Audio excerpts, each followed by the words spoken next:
अपने हाथों को उठाओ। आज का वचन बोलो मेरे लिए होगा, ये मुझे बदलेगा, आशीषित करेगा और मैं सेम वापस नहीं जाऊं। प्रभु यीशु मसीह के सामर्थी नाम में हम मांगते हैं, आमीन। जितना ऊंचा है ये अनॉइंटिंग उतनी गहरी आपकी लाइफ के ऊपर। हालेलुया। अपनी सीट ग्रहण करो, अपने हाथों को उठाओ, बाइबल उठाओ, बोलो मैं इस वचन से प्यार करता हूं। सब ब्रांचेस, ओवरसीज, सब फॉरेन ब्रांचेस, इंडियन ब्रांचेस, अपने हाथों को उठाओ। ऑनलाइन चर्च, ये वचन जो मेरे लिए होगा मैं इसे ग्रहण करता हूं। अंधकार की शक्तियां इन वचनों को चुरा ना सके। हिलाओ अपने हाथों को थैंक यू जीसस बोलते हुए।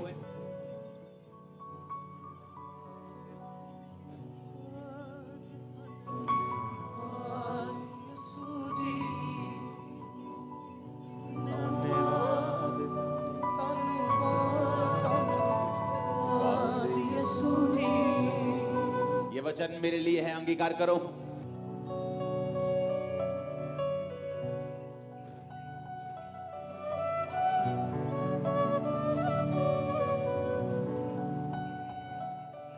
प्रभु यीशु मसीह के सामर्थी नाम में हम मांगते हैं। आज शाम हम एक ही वचन पढ़ेंगे, इसलिए मैं यहां खड़ा होकर पढ़ूंगा। दूसरा शमूएल 6 उसकी 1 से 13 आयत। फिर दाऊद ने एक और बार इज़राइल में से सब बड़े वीरों को जो 30,000 थे इकट्ठा किया।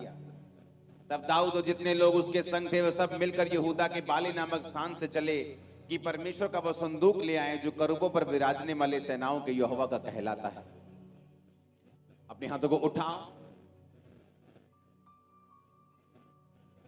और अपने दिल में, अपनी आत्मा में मनन करो कि आज जितना वचन मैं सुनूंगा ये मेरे लिए होगा।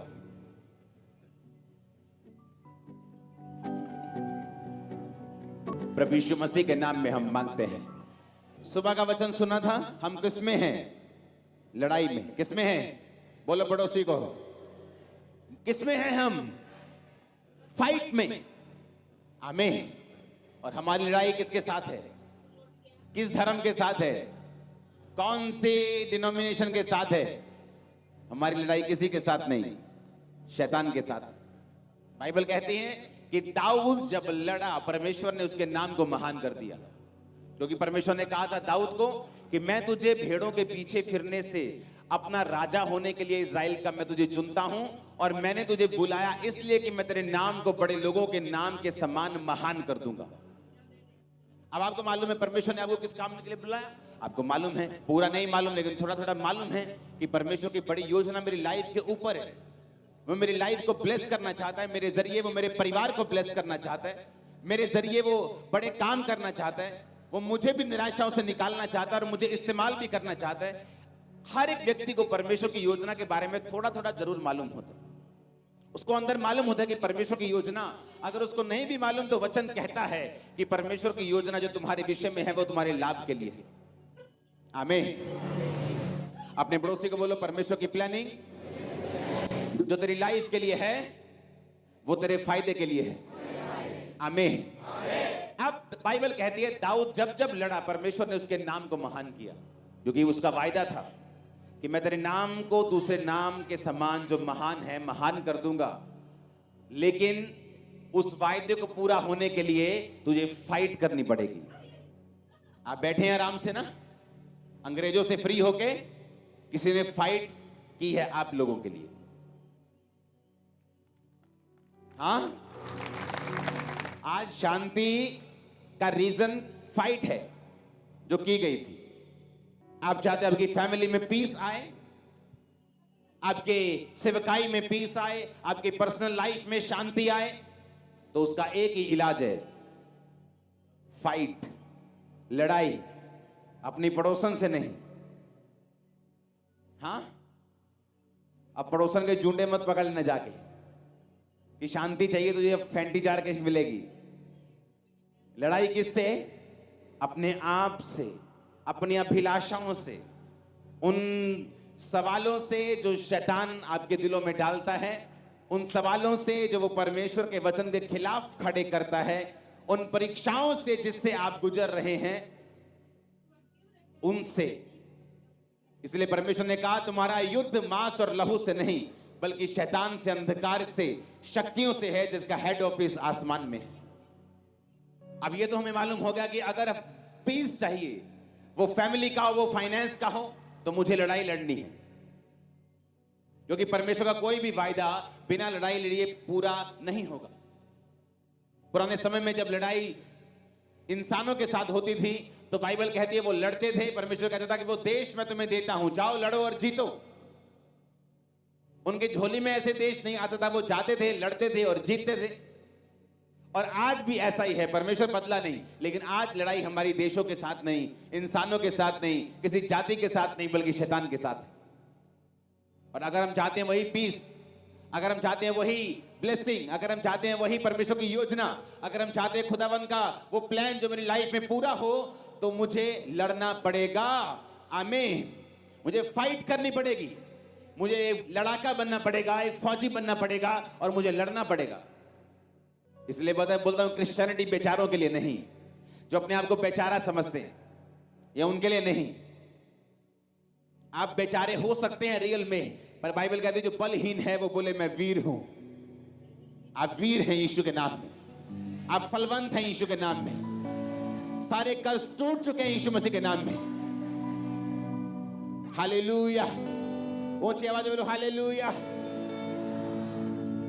इसलिए परमेश्वर ने आपको अपने पास बुलाया है। आमीन। इसलिए उसने आपको अपने पास बुलाया। लड़ाई का पहला असूल लिखो, अपने कॉपी अपना पेन निकालो। सुबह आपने सुना कि लड़ाई लड़नी है, उसी से ब्लेसिंग आएगी। लड़ाई नहीं होगी तो शांति नहीं होगी, पर लड़ाई शैतान के साथ है, परीक्षाओं के साथ है, पाप के साथ है, फियर के साथ है, डर के साथ है। जो परमेश्वर की योजना है, शैतान जो उसके खिलाफ चल रहा है, ये उसके साथ है। और ये बात तो समझ आ गई है कि बिना लड़ाई कोई भी आशीष, कोई भी शांति आपकी लाइफ में नहीं होगी।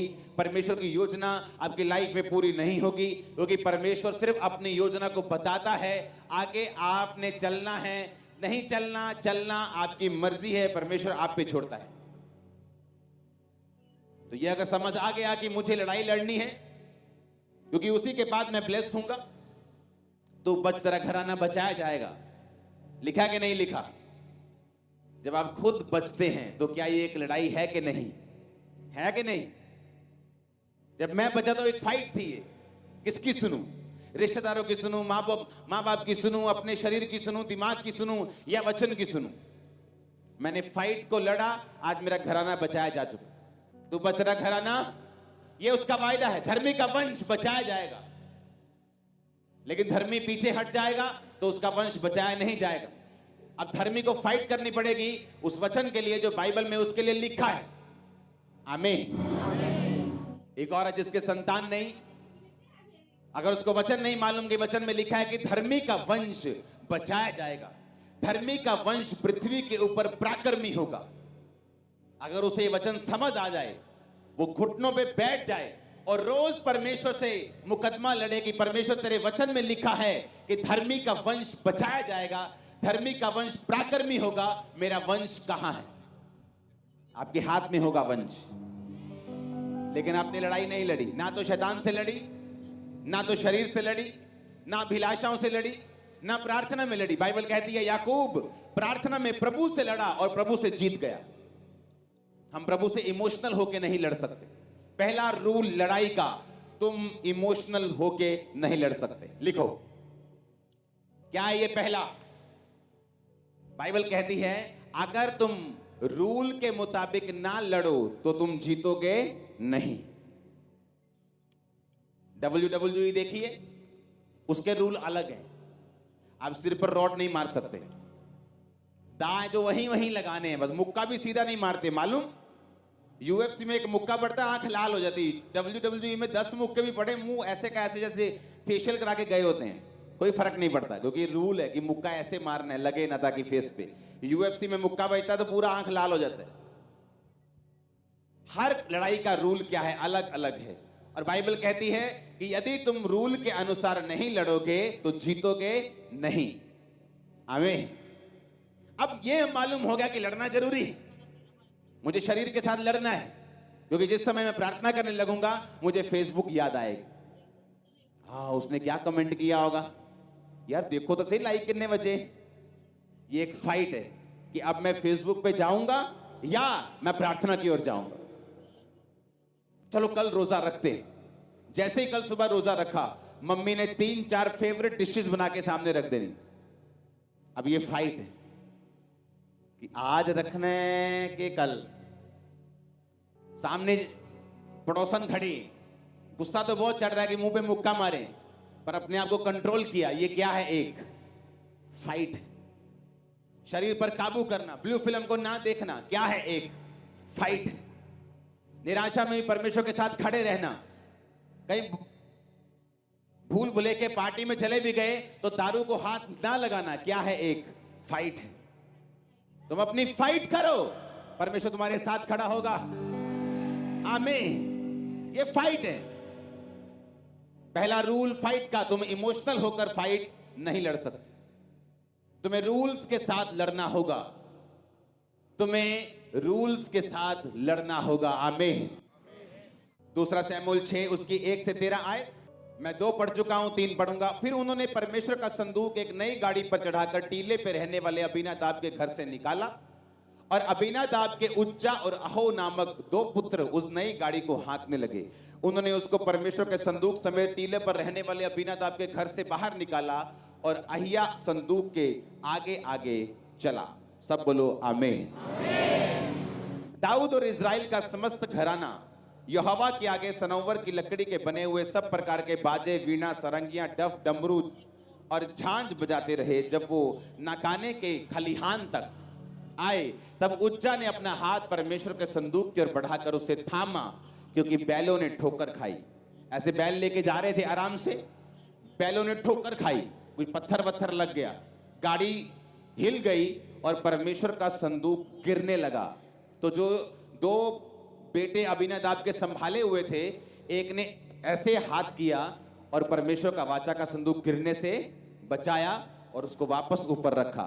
लेकिन उसका अंजाम क्या है देखो।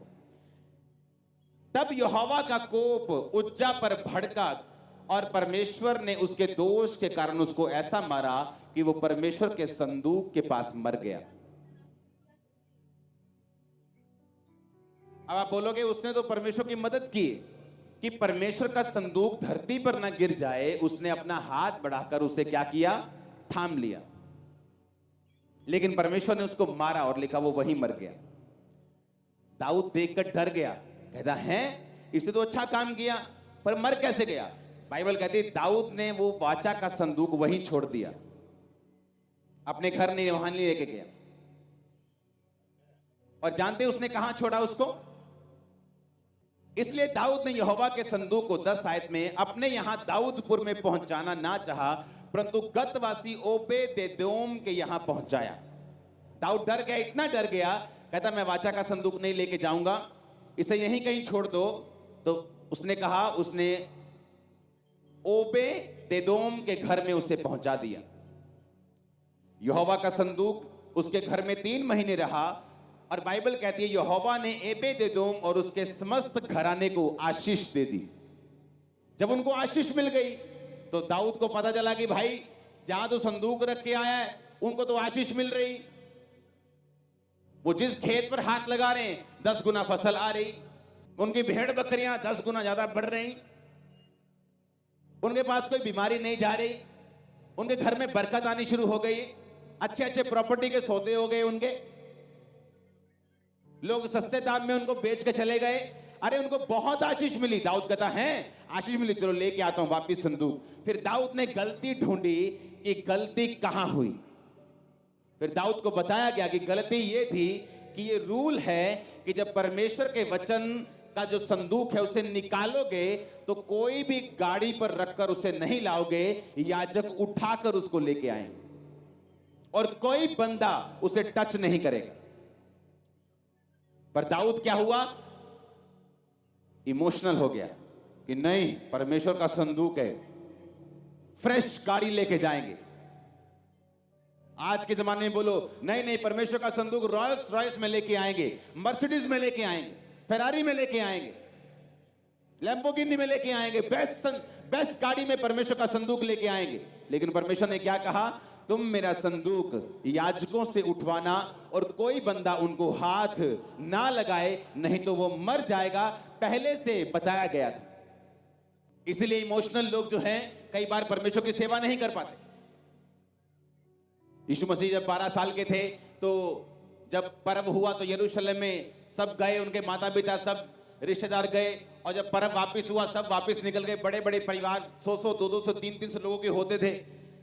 माता पिता ने सोचा यीशु मसीह बीच में ही है। जब आगे निकल गए तो ढूंढा यीशु कहाँ है, यीशु कहाँ है, मालूम चला तो है ही नहीं। वापस गए यरूशलेम, 3 दिन ढूंढते रहे यीशु मसीह को।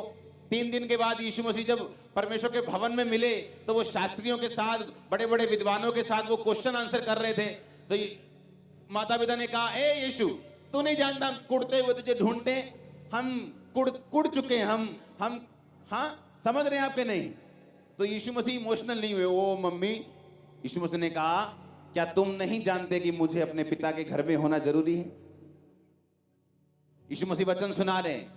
वचन सुनाते सुनाते भागते भागते लोग आए। यीशु मसीह तेरे मम्मी आए बाहर, तेरे भाई आए बाहर। यीशु मसीह ने कहा, मेरे माँ बाप यही हैं जो मेरे वचन को सुनते और मानते हैं। इसका मतलब ये नहीं कि यीशु मसीह के अंदर इमोशन नहीं थे, ये थे इमोशन। जब वो लाजर की कब्र पे गया, बाइबल कहती है वो रोया। जब वो लोगों को देखता था तो यीशु मसीह ऐसा लिखते हैं कि वो ऐसे लोगों को देखता था जैसे व्याकुल भेड़े हों, और लिखा वो तरस के साथ लोगों को छूता था, तरस के साथ लोगों को ब्लेस करता था, तरस के साथ आंखों को छूता था और आंखें आती थी लोगों की। वो इमोशन से भरा हुआ था। लेकिन इमोशंस अलग चीज हैं और इमोशनल फूल होना अलग चीज है। लड़ाई का पहला नियम, आप इमोशनल फूल नहीं हो सकते क्रिश्चियनिटी में अगर आपको लड़ना है और जीतना है तो। सेवकाई की शुरुआत में, सेवकाई के बीच में ऐसे इमोशनल फूल थे जो मेरे साथ सेवा करते थे, लेकिन इमोशनल थे। इमोशंस परमेश्वर वाले नहीं, संसारिक इमोशनल। और परमेश्वर ने उनको जब तक नहीं निकाला, मेरी लाइफ में चैन नहीं आया। आज हम पीस में हैं, क्यों? क्योंकि ये परमेश्वर का प्लान है आपकी लाइफ में। इमोशंस होना और इमोशनल होना ये दोनों अलग अलग चीजें हैं। यीशु मसीह के पास आया, यीशु मसीह ने कहा, पतरस चलो, मुझे तीसरे दिन ऐसे ऐसे होगा, तीसरे दिन मैं उठाया जाऊंगा, जी उठूंगा, मुझे क्रूस पे चढ़ाएंगे, दुख देंगे। पतरस साइड पर जाके बोला, ए प्रभु इधर आ, तू तेरे साथ कभी ऐसा ना हो, दोबारा नहीं गल कही मैनू, तू कभी, तेरे साथ कुछ नहीं होगा। यीशु मसीह ने कहा, शैतान मेरे सामने से दूर हो जा, तू मेरे लिए ठोकर का कारण है, क्योंकि तू मुझे इमोशनल करने की कोशिश कर रहा है जहां मुझे नहीं होना चाहिए। तेरा यार नहीं, मेरा यार, कल नहीं जाना आप चर्च, पक्का दोस्त है ना मेरा, तू कल आप घूमन जाना। ये दोस्ती नहीं, दोस्त के पीछे कौन बोल रहे हैं। और आपको समझना है कौन सी बात कहां से निकल रही। हर एक चीज को परमेश्वर के वचन की रोशनी में जांचना है। इसीलिए सब लोग नहीं जीत पाते क्रिश्चियनिटी में, क्योंकि उनको लड़ना नहीं आता। बाइबल कहती है, अब दाऊद जब संदूक को लेके आया तो बलियां करता हुआ, याजक को उनके कंधे पे चढ़ाता हुआ, और rightly, accurately, according to the word of God वो उन्हें लेके आया, और कुछ भी नहीं हुआ, बल्कि दाऊद आशीषित हुआ। आमीन। लोग सेवा करते हैं इमोशनली, इमोशन से भर के, और मार खाते हैं। आपको इमोशनल नहीं होना, आपको स्पिरिचुअल होना है। आमीन। और स्पिरिट के हिसाब से चलना है, ना कि इमोशंस के हिसाब से, क्योंकि फाइट में आप इमोशनल नहीं हो सकते। इमोशनल आदमी रूल्स को तोड़ता है, आप फाइट में इमोशनल नहीं हो सकते। इसलिए परमेश्वर ने कहा, अगर लड़ने वाला विधि के अनुसार ना लड़े तो मुकुट नहीं पाता। वो मुकुट जो मैंने तुम्हारे लिए रखा हुआ, वो इनाम जो रखा हुआ धरती पर भी स्वर्ग में भी, दोनों इनाम रखे हुए हैं आप लोगों के लिए। आज मेरी ब्लेसिंग मेरे लिए एक इनाम है जो हर तरफ से परमेश्वर ने मुझे दी है। इस धरती का वो मुकुट है, और आसमान में भी मुझे मालूम है, अगर धरती में मुझे मुकुट दे सकता है तो आसमान में रखा हुआ है मेरे लिए। अनंत जीवन यहां से शुरू होते हैं। अनंत जीवन ऊपर शुरू नहीं होता, अनंत जीवन अब से शुरू होता है। जिस दिन से आप यीशु मसीह को अपना उद्धारकर्ता ग्रहण करके बपतिस्मा लेते हैं, उस दिन से अनंत जीवन शुरू होता है। उस दिन से लाइफ को जो जीसस क्राइस्ट की है आप अपनी जिंदगी में महसूस करना शुरू करते हैं। वो परिवार जो मरा हुआ है वो जागना शुरू होता है, वो रिश्ते जो मरे हुए हैं वो जागने शुरू होते हैं, वो चीजें जो टूट चुकी हैं कर्ज के कारण वो जागनी शुरू होती। आप लाइफ को महसूस करते हैं पहले दिन से अपनी लाइफ में। हालेलुया, ऊंचा होना चाहिए हालेलुया, आमीन। अपने पड़ोसी को बोलो इमोशनल होके नहीं लड़ना, स्पिरिचुअल होके लड़ना है। आमीन। अब इमोशनल होके नहीं लड़ सकते। शाऊल इमोशनल हो गया, यार छोड़ो क्या मारना है इन लोगों को, ए छोटे बच्चे, परमेश्वर ने कहा अमोनियों को खत्म कर दे, दूध पीता बच्चा तक। भेड़ बकरियां कुछ अच्छी अच्छी छोड़ दी, कुछ लोग छोड़ दिए, भगा दिए, और वही अमोनी उसके कत्ल का कारण बने। पता है कि नहीं पता? तुम परमेश्वर से अधिक समझदार नहीं हो सकते, तुम परमेश्वर से अधिक धर्मी नहीं हो सकते। अगर वो तुम्हें कह रहा है कि आंख निकाल दे, अगर ये आंख तेरे नरक में जाने का कारण है तो इसका मतलब परमेश्वर आपको सही कह रहा है। उसे आने वाला समय मालूम है, वो फ्यूचर को देख सकते हैं, उसे मालूम है आने वाले समय में कौन सी शैतान कौन सी मुसीबत को लेकर आपके सामने खड़ा है, उसे मालूम है कैसे आपको बचाना है, परमेश्वर को मालूम है। आपको सिर्फ फॉलो करना है, एक बच्चे की तरह उसका पीछा करना है। इसलिए यीशु मसीह ने कहा जब तक तुम बच्चों की तरह मेरे राज्य में प्रवेश नहीं करोगे नहीं करने पाओगे। बच्चे क्वेश्चन नहीं पूछते माता पिता से कि मम्मी आप कल बिल कैसे दोगे, हम एसी तो चला रहे हैं, कल आप खाना कैसे खिलाओगे, आप खिला पाओगे हमें खाना, कोई क्वेश्चन नहीं। यीशु मसीह ने कहा बच्चों की तरह मेरे राज्य में प्रवेश करना, कोई क्वेश्चन नहीं, भरोसा रखना। आमीन। जब बाप बच्चे को उठाता है और खिलाता है, ऊपर फेंकता है, तो बच्चा रोता नहीं, हंसता है, उसे मालूम है बाप पकड़ लेगा। लेकिन जब यीशु मसीह आपको फेंकता है, बोलते हो तेरी तो है भी है प्रभु के नहीं। हाँ, जब वो आपकी परीक्षा लेते हैं हल्की सी, आप सवाल उठाते हैं, आप शक करने लगते हैं, आप खुद अपना बैलेंस बनाने की कोशिश करते हैं। नहीं बनाना, बोलो बैलेंस। जीसस को बनाने देना है, उसे पकड़ने देना है, सुपर बैलेंस होगी आपकी लाइफ। आमीन, ऊंचा चाहिए। मैंने कहा सुपर बैलेंस होगी आपकी लाइफ, सुपर बैलेंस होगा आपका फाइनेंस, सुपर बैलेंस होगा आपकी सेहत। आमीन, ऊंचा आशीष तुम्हारी है चर्च। Hallelujah, hallelujah. ये परमेश्वर का प्लान है आपकी लाइफ में। आमीन। आपको फाइट करनी है पर इमोशनल होके नहीं। वो इमोशन किसी के बीच से भी आ सकते हैं। आपके सबसे करीबी लोग, आपकी मां हो सकती है, बाप हो सकता है, भाई हो सकता है, वाइफ हो सकती है, हस्बैंड हो सकता है, आपकी बेटी हो सकती है कि पापा छोड़ो ना, चर्च में आज मत जाओ, देखो तो मम्मी रो रही, घर में कलेश पड़ा हुआ है, आप क्यों नहीं समझते परिवार सबसे ऊपर है। और वही परिवार जब कल को शैतान छीन लेते हैं, आदमी सोचता है यार अच्छा होता कि परमेश्वर में चलता, मैं भी बचता, इनको भी बचाता। क्योंकि शैतान जिनको यूज कर रहा है उन्हीं की लाइफ में कल को वो काम करेगा।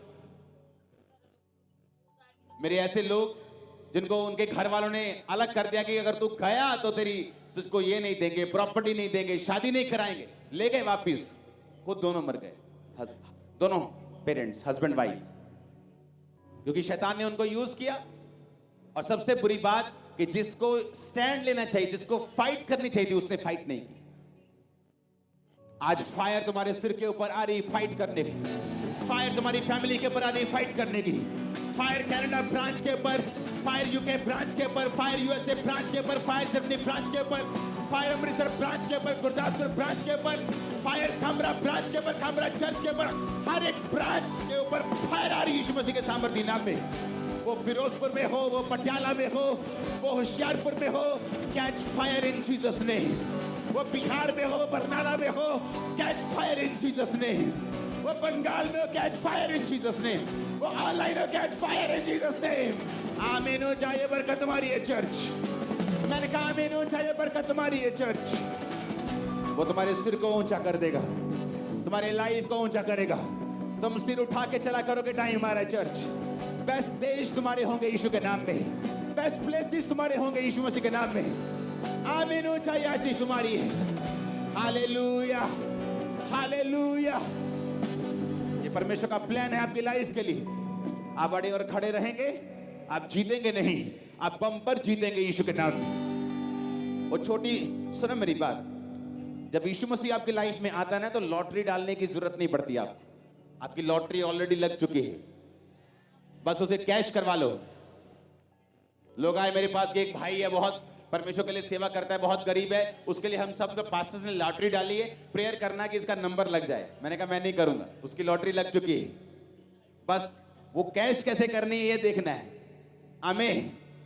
आप इमोशनल नहीं हो सकते कि आज यार मेरा घर में खाना नहीं, क्या मैं टाइट दूं कि खाना लेके आऊं? टाइट देना है। पता है क्यों? वो एक टाइम का खाना तुम्हें बचा नहीं सकता, पर जब परमेश्वर के सामने तुम्हारी वफादारी साबित होती, वो हेवन ओपन करता तुम्हारे लिए। मिनिस्ट्री के पास कोई जगह नहीं। आपको मालूम है कितनी भी जगह है, जैसे हम बैठे हैं, इस जगह पे आने से पहले 7 साल में 8 जगहें चेंज की थी मिनिस्ट्री। जहां जाते थे जगह भर जाती थी। अब क्या करें, साथ वाली नहीं अपनी, उधर वाली है नहीं, इधर वाली कोई है नहीं। जहां जाना साल में जगह फुल, 9 महीने फुल, साल फुल, 9 महीने फुल। अच्छा अब क्या करें, जगह के लिए पैसा चाहिए। अच्छा ठीक है, लोग पैसा तो दे रहे हैं, इकट्ठा करते जाओ, कभी जगह नहीं ले पाते। लोग देते रहे, हम बोते रहे, देते रहे बोते रहे, देते रहे बोते रहे। इवेंजलिज्म ये वो, लोगों के घर बनते हैं आज भी, आपको मालूम नहीं, इंटरनेट पे नहीं डालते हम। आप देते रहे, वो बोते रहे। परमेश्वर ने जगह दी। आज आप यहां भी अपने में बैठे हो, उधर भी अपने में बैठे हो, उधर भी अपने में बैठे हो, पार्किंग भी अपने में बैठे हो। ये परमेश्वर का प्लान है कि आप इमोशनल होके चलेंगे कि आप स्पिरिचुअल होके चलेंगे। आप इमोशंस का पीछा करेंगे कि आप स्पिरिट का पीछा करेंगे। आप वो देखेंगे जो बाइबल कहती है, या वो देखेंगे जो माहौल, जो सर्कमस्टेंसेस, जो आज की कंडीशन कहती है कि उसको फॉलो करेंगे।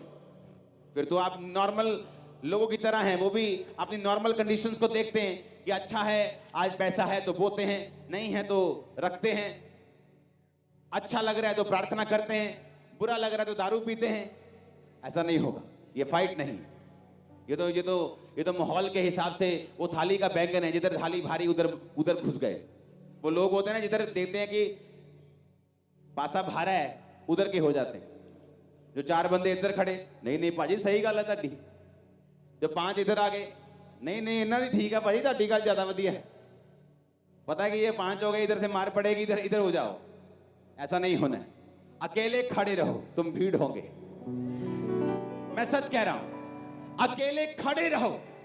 तुम्हारे रिश्तेदार, तुम्हारे लोग, तुम्हारा परिवार बाइबल के वर्ड के मुताबिक, यहोवा के वचन के मुताबिक उनको तुम्हारे पीछे आना पड़ेगा। बाइबल कहती है आना पड़ेगा। कंडीशन नहीं है, कोई रास्ता नहीं है। अगर आप खड़े रहे, उनको आना पड़ेगा। कोई रास्ता नहीं, कोई तू मैं, कोई कंडीशन नहीं। अगर ऐसा हुआ तो ऐसा होगा, कोई कंडीशन नहीं। तू बच, तेरा घराना बचाया जाए। That's it। आज ना तो लोग शैतान से लड़ते, ना तो लोग अपनी अभिलाषाओं से लड़ते।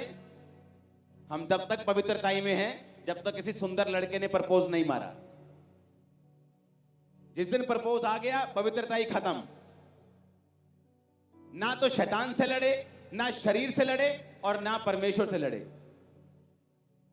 एक है प्रभु से लड़ना कि जा मेरी कमेटी ना निकली आज की, मैं नहीं आना चर्च। एक है मूर्खता से लड़ना, और एक है कि प्रभु तेरे वचन में लिखा है धर्मी का वंश बचाया जाए। रोज सुबह, रोज दोपहर, रोज शाम, रोज रात परमेश्वर को सिर दर्द कर दो। समझ रहे हैं आप?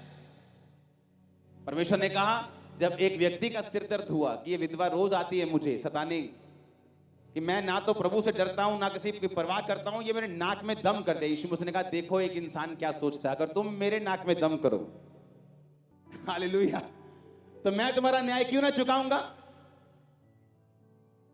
पर तुम प्रभु से भी नहीं लड़े, तुम शैतान से भी नहीं लड़े, तुम शरीर से भी नहीं लड़े। याकूब लड़ा, बाइबल कहती परमेश्वर से लड़ा। उसने दूत को बोला, मैं तुझे जाने नहीं दूंगा जब तक तुम मुझे ब्लेस नहीं, मैं तुझे जाने नहीं दूंगा। कभी 40 फास्टिंग की, कभी 40 रोजे रखे, कभी नाइट प्रेयर की है, कभी चैलेंजिंग गिविंग की है? नो। कभी फाइट नहीं की। फाइनेंशियल हालत सुधरी नहीं, वो कब से ऐसी है? क्योंकि हमारा बोना कभी हुआ ही नहीं। हमने कभी सैक्रिफिशियल बीज बोया नहीं, हमने ऐसा कभी बीज बोया नहीं जो हमको हिलाए, कभी ऐसी प्रेयर की नहीं जो परमेश्वर को हिलाए। वो टीम बैठी उधर, उनको मालूम है, जब मैं रूम में एंटर करता था उनको मालूम था अब 6 घंटे हमको ये उठने नहीं देगा प्रेयर में। वो साहब ने भी इशारे, तू निकल। और ये मालूम था कि अब आ गए, बस 6 घंटे गए। 6 घंटे प्रेयर रोज, एवरी डे। क्यों? चैलेंज था लाइफ में, चुनौती थी। आगे सब कुछ लोगों के तो आगे पीछे खुआ खाई होती, इधर सब तरफ खुआ खाई थी। क्या करें? कोई रास्ता नहीं सिवाय परमेश्वर के। एवरी डे प्रेयर, रोज बिन नागा। और जब मेरी लाइफ में ब्रेक थ्रू होने वाला था, 8 घंटे एवरी डे, 9 घंटे रोज फास्टिंग इतनी की पेट में दर्द होने लग गए। लेकिन हमने कुछ किया ही नहीं। प्रेयर हमारी 15 मिनट, टाइट हमने बोया नहीं। फास्टिंग हम बहुत कम करते हैं, जिस दिन करते हैं मम्मी आलू या परोठियां बना देती की करिए। हाँ, बाइबल पढ़ते तो हमें फेसबुक की याद आ जाती, फिर देखते कमेंट क्या किया किसी ने। ये सारे शैतान के चक्कर हैं, जिस दिन निकल जाएंगे उस दिन आशीषित होंगे। फाइट करनी होगी, उसके आगे है आपकी बरकत। यीशु मसीह ने कहा, वो देखो अधर्मी अन्यायी क्या कहता है कि मेरे नाक में दम ना करे। तो यीशु मसीह का इनडायरेक्ट कहने का मतलब क्या था? कि मेरे नाक में क्या कर दो? दम कर दो। रोज आओ मेरे पास, सुबह शाम दोपहर तीनों टाइम मेरे पास आओ, मेरे नाक में दम कर दो, मुझे देना पड़े तुम्हें। तुम समझे नहीं परमेश्वर, तुम लड़े तो इमोशनल होके कि जा नहीं की तरह मैं भी दारू पी लेनी हूं। ये गंदी लड़ाई। और आप दारू पी लो, आप नाली का पानी पी लो, उसको कोई फर्क नहीं पड़ता। मैं आपको सच कह रहा हूं। आप रियल फाइट करेंगे, उसके नाक में दम करेंगे रियल फाइट से। उसको मालूम है कि ये कहीं नहीं जाने वाला, ये बैकस्लाइड नहीं होने वाला, ये शराब नहीं पीने वाला, ये गिरने वाला नहीं, ये रोज आएगा, मुझे देना होगा। हालेलुया। अपने पड़ोसी को बोलो, जरा उठा के उसको बोलो, इमोशनल नहीं होना है, लड़ना है आत्मिक होके। कैच फायर उस आत्मिक लड़ाई के लिए। मैंने कहा कैच फायर उस आत्मिक लड़ाई के लिए। आमीन हो चाहिए, बरकत तुम्हारी है। Hallelujah, hallelujah, hallelujah. कभी नाइट प्रेयर की है क्या? आज नाइट पूरी प्रेयर करते हैं। चलो आज 3 दिन रात के रोजे। आप रोजे तब रखते जब चर्च से अनाउंस हो कि भाई साहब हम भी भूखे रहेंगे, सोम मंगलवार तुम भी रहना। चलो आप भूखे रहते हैं, तो हम तो कई बार अनाउंस नहीं करते अपने रोजे रखने में। फास्टिंग, उसने कहा जब तू उपवास करे। उसने ये नहीं कहा अगर तू उपवास करे। क्या कहा उसने? जब तू। उसका मतलब उपवास करना जरूरी है। तुम्हें शुगर है तब भी जरूरी है। टाइम ऊपर नीचे कर लो, अपने हिसाब से कर लो, लेकिन कुछ जरूर करो। मुझे काम होता है सुबह सुबह, मैं फास्टिंग करूंगा तो प्रेयर नहीं करूंगा। आप 100 नहीं दे सकते, 50 दे दो। फास्टिंग तो शुरू करो, प्रेयर का इंतजाम भी परमेश्वर करवा देगा। मॉर्निंग रात को करो, कुछ तो करो। अरे कुछ तो करो, कुछ तो लड़ो। बैठे रहेंगे तो बैठे रहेंगे। हालेलुया। आप जाएंगे, परमेश्वर आपके साथ जाएगा। अगर आज कुछ इवेंजलिस्ट बैठे रहते तो अफ्रीका बचता ना। वो गए, काम किया है, फाइट की है, लड़ाई की है, चैलेंजेस देखें। दुनिया की सबसे ज्यादा क्रिश्चियन बुक बाइबल के बाद जिस व्यक्ति की है, उस व्यक्ति की टेस्टिमनी ये है कि जब भी वो चर्च के लिए जगह लेते थे, कोई ना कोई गड़बड़ हो जाती थी। चर्च की जगह ही नहीं उनकी सिलेक्ट होती थी, और उनकी चर्च टेंट में लगती थी, वो भी अमेरिका जैसे देश में। और 10,000 क्रॉस कर गई थी चर्च। अमेरिका में 500 लोग भी अगर टेंट के नीचे आ जाए बड़ी बात है, वो उसे इंडिया में समझ। और आज उसकी बुक दुनिया की सबसे ज्यादा बिकने वाली बुक है। अगर तुम्हारी लड़ाई ज्यादा है, तुम्हारी बरकत भी वर्ल्ड फेमस होगी। पर तुम्हें फाइट करनी है। किससे करनी? शैतान से। किससे? और शरीर से, अभिलाषाओं से। किससे? और परमेश्वर से। हालेलुया। उसने कहा अपना मुकदमा मेरे सामने रख, अपना प्रमाण मुझे दे कि मैं तुझे ब्लेस करूं, क्यों करूं। तुझे हीलिंग चाहिए, मैं तुझे क्यों हील करूं। तुझे बरकत चाहिए, मैं क्यों तुझे बरकत दूं। परमेश्वर मुझे बरकत दे अपनी महिमा के लिए। तेरे वचन में लिखा जो कुछ तो मेरे नाम से मांगेगा मैं तुझे दूंगा। मैं तेरे नाम में, तेरे चरित्र में होकर मांग रहा हूं। तेरी महिमा के लिए, तेरी गवाही देने के लिए मुझे चाहिए। आपको क्या लगता है कि पास्टर्स पैसा नहीं मांगते प्रभु से? मांगते कि नहीं मांगते? प्रभु बरकत दे, प्रभु चर्च बनाना है, ये करना है, ये कर, सब मांगते कि नहीं मांगते? लेकिन मांगने से नहीं मिलता। सिर्फ कुछ चीजों को आपको प्रैक्टिकली करना पड़ता है, बोना पड़ता है, सैक्रिफाइस करना पड़ता है, मेहनत करनी पड़ती है। हालेलुया। अपनी लाइफ को ऐसा बना के रखो। कभी अपना केस लड़ा है परमेश्वर के सामने? तुम्हारी लाइफ का जो सबसे बड़ा मुद्दा है, उसके लिए रोज कितनी प्रार्थना करते हो तुम? बताओ, चलो बताओ। तुम्हारे सामने पहाड़ है, वो हटेगा तब जब तुम फावड़ा लेके जाओगे और उसे खोद दोगे। कभी तो हटेगा साल में 6 महीने में। कि बैठे रहोगे, रोते रहोगे, पहाड़ बड़ा है, पहाड़ बड़ा, वो और बड़ा हो जाएगा मिट्टी डल डल के। केस इतना बड़ा, केस कैंसर, प्रार्थना 10 मिनट। केस 10 साल से बच्चा नहीं हुआ, प्रार्थना 10 मिनट। केस है कि बाप दादाओं से गरीबी का श्राप फॉलो कर रहे हैं, प्रेयर 3 मिनट। हंसी नहीं आती तुमको? आती कि नहीं? मुश्किल सदियों से पीछा कर रही है परिवार का, और प्रार्थना कब होती है? जब आलू वाले परोंठे आए, प्रभु जी इन्हें शुद्ध करो। या सुबह सुबह वाली है, हमारे बाप तू जो आसमान में है। बाप कहता है हाँ मुझे पता है मैं आसमान में हूं, तू धरती पे अच्छी तरह से चल। हालेलुया। केस इतना बड़ा, प्रेयर इतनी सी। लेनी मर्सिडीज है, हाथ में चिल्लर है, वो तो साइकिल भी नहीं आएगा। हमें बुद्धि से भी चलना है और आत्मा से भी चलना है। हमें फाइट करनी है, इनफ फाइट करनी है कि आपके जवाब आपको मिल सके, आप एक अच्छी एग्जाम्पल बन सकें, परमेश्वर के नाम में बड़ी गवाही के साथ वापिस आ सकें। यह परमेश्वर का प्लान है आप लोगों के लिए। इसलिए मैंने कहा कितनी फाइट है आपकी। परमेश्वर के सामने कब गए आप? लास्ट टाइम कब आपने सीरियसली प्रार्थना की कि परमेश्वर तेरे वचन में लिखा है, ये लिखा है, ये लिखा है, ये लिखा है, ये लिखा है। मेरी फर्स्ट बाइबल, अगर आप उस बाइबल को खोलेंगे तो पन्ने काले हो चुके हैं। पता है क्यों? जब कोई वचन मुझे छूता था, मुझे लगता था कि इम्पॉसिबल है, ये वचन कभी पूरा नहीं हो सकता मेरी लाइफ में। पर वचन कहता है, वचन परमेश्वर कहता है कि पूरा होगा।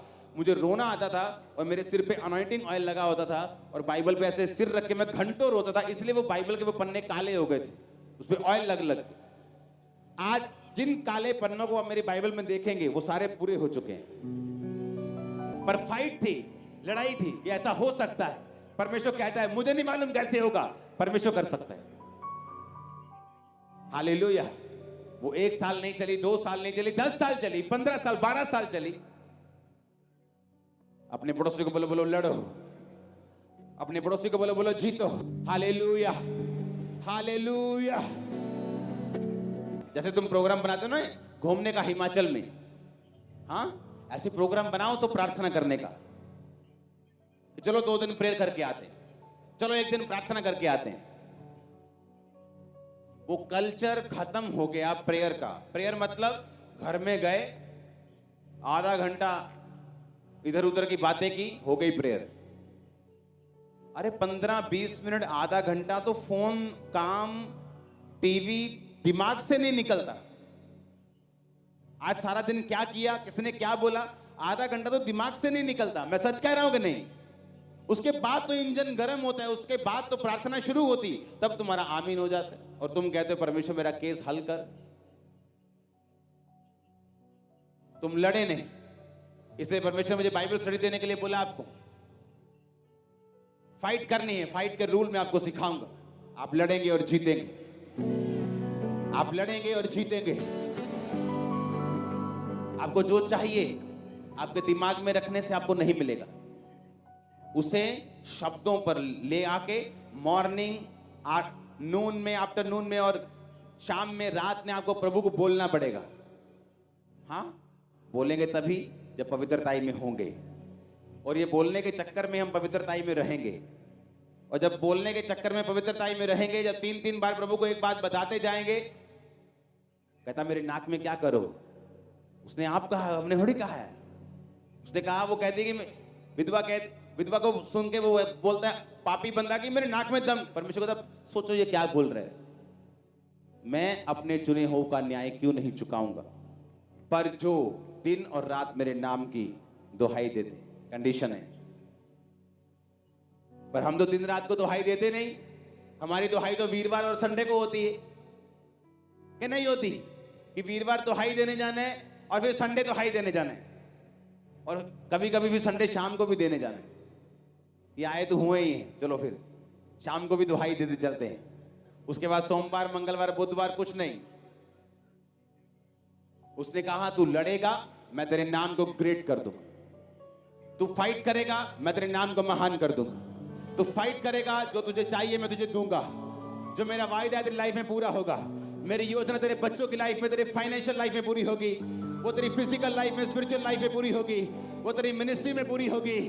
आमीन। ऊंचा ये बरकत तुम्हारी ये चर्च।